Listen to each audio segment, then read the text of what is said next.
So today I'm working on a Honda B18 cylinder head. The customer just changed some valve stem seals on this thing and it's still smoking like a banshee, especially cylinder 3. So let's check this thing out and see what's going on.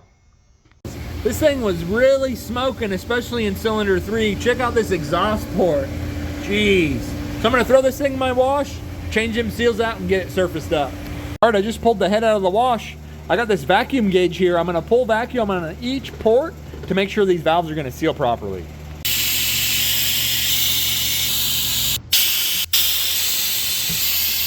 Well, this cylinder head vacuum test came out good, so this thing's ready to resurface.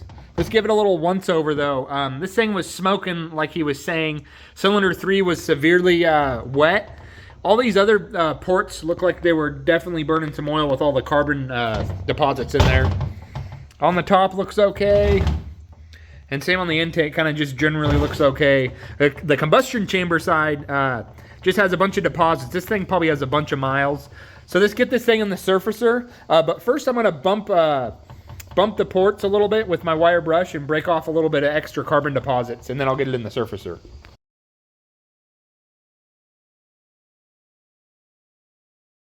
Hey, so it's in my machine and it's nice and level. I forgot to mention, whoever took this thing off last didn't get it machined. They just like kind of sanded it. So I'm gonna take a light cut and see how bad this thing is. Here we go.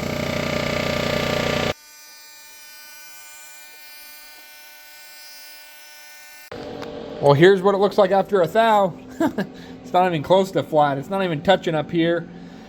Not touching here or over here. And there's maybe it's touching right there, but not on either side really. I'm gonna put a little bit of this Dykem on there and do another light cut so you can really see what's going on. All right, I got a bunch of Smurf juice on this head, and let's take another light cut.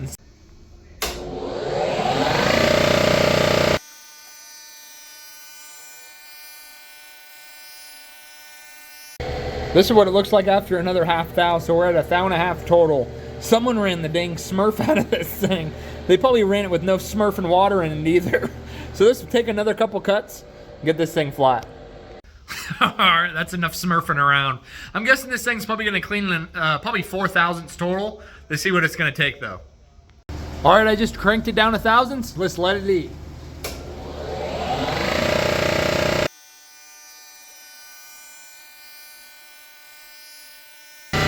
She looks pretty clean to me. There's still a couple ghost lines right where the sealing ring is.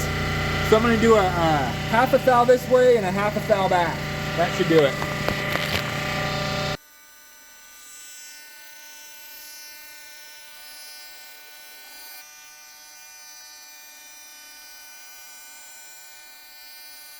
Now that I know the cylinder head's flat, I need to check the surface finish and make sure it's in spec.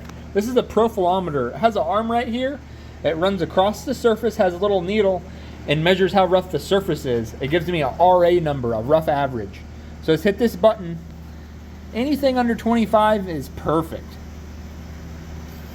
18, nice. So let's get this thing out of the machine, clean it up, and get them valve stem seals installed. Hey, and I forgot to say, you never really want to surface a cylinder head on a belt sander. It's very misleading. The problem is when you sand on it, it can actually drag material from the front of the head and run it all the way across the surface of the head. And it'll clean up and look good, but it won't be flat. It's very misleading. And then also I've surfaced heads that have been belt sanded, and sometimes it takes a lot of material off that front leading edge and all the way around the edge. So I've surfaced a head where it only touches in the very center, and it's not even close to touching on the outside. It just makes everything nice and round. It pretty much makes it shiny. So definitely if you pull a cylinder head off, you want to take it to a machine shop and get it surfaced in a machine. Now I got the head in my Peterson head machine. I got this tool right here. It compresses the valve spring and helps me get those locks out. And then I just use a magnet and pull them locks out, take the spring out, and then I can get to those valve stem seals. So I'm gonna put you on a tripod and get this thing apart. All right, here we go.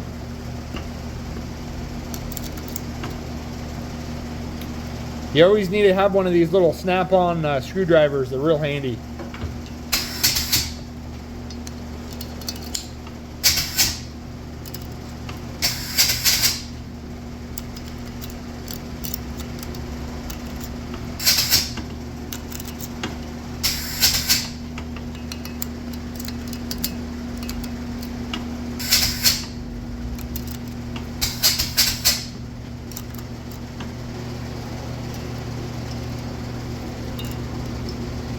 So check this out. The customer just replaced, well, he had his buddy replace the valve stem seals. You can see there's still even a little bit of grease on there from the last time they did this thing. So they must have just did this.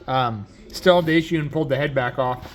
I'm gonna pop all these seals out and check them out. There's probably nothing wrong with them, but I'm gonna replace them anyways. I'm gonna be using these Blue Point seal pliers. There's the part number if you're interested in a pair of these things.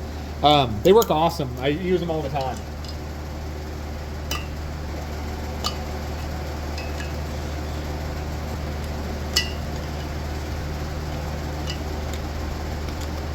So I got them all off. I didn't see anything wrong with them. They're obviously still very pliable because they're brand new. And I always look right under this spring right here because I've seen them tear right there. If you install them in properly, you can just make a little rip. And it's really hard to see, but once you get them apart, or even when they're on the cylinder head, you can just kind of physically inspect right around there and see if you see any tears or imperfections.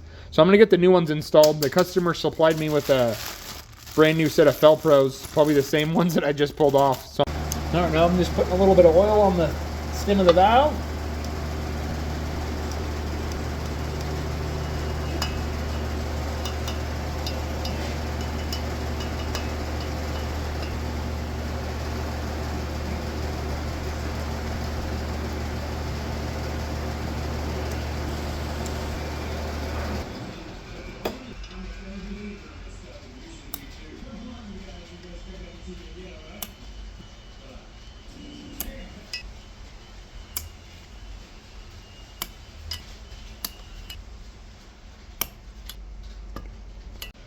All these seals went on really good.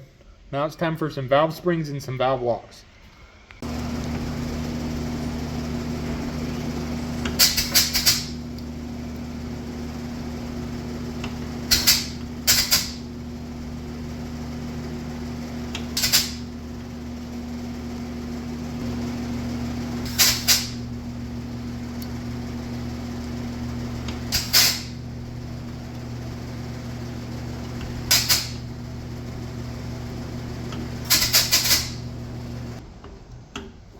All right, now for the exhaust.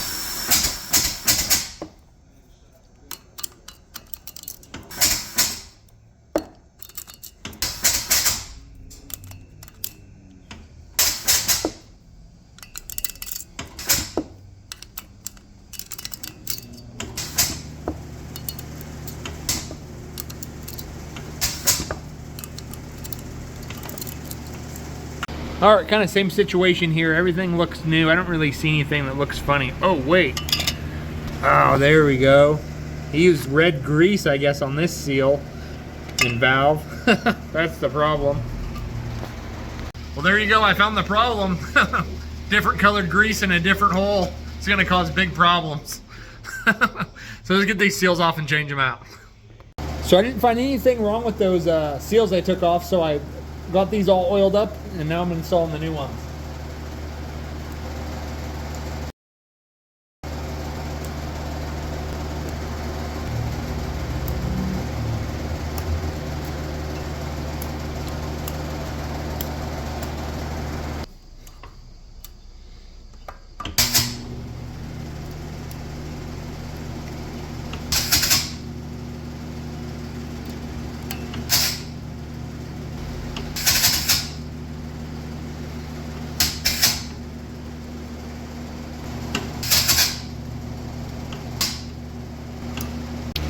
Well, there it is, all nice and flat with another new set of seals in it. Well, this little B series is good to go. It's still gonna have that smoking issue if the customer doesn't fix what's wrong with the bottom end. So when he dropped this thing off, he said his buddy changed the seals on it and it had the same problem. So I inspected it when he dropped it off. I looked in the intake ports, I didn't see any oil running down the stem of the valve. So I told him, hey, it's your bottom end. But he wanted me to take this thing apart and check it anyways. So I'm gonna tell my customer to pop those pistons out, either ball hone it or rigid hone it, and put some rings in it, or bring it to me and I can fix it. That's pretty much gonna wrap this thing up. I'll see you guys in the next one.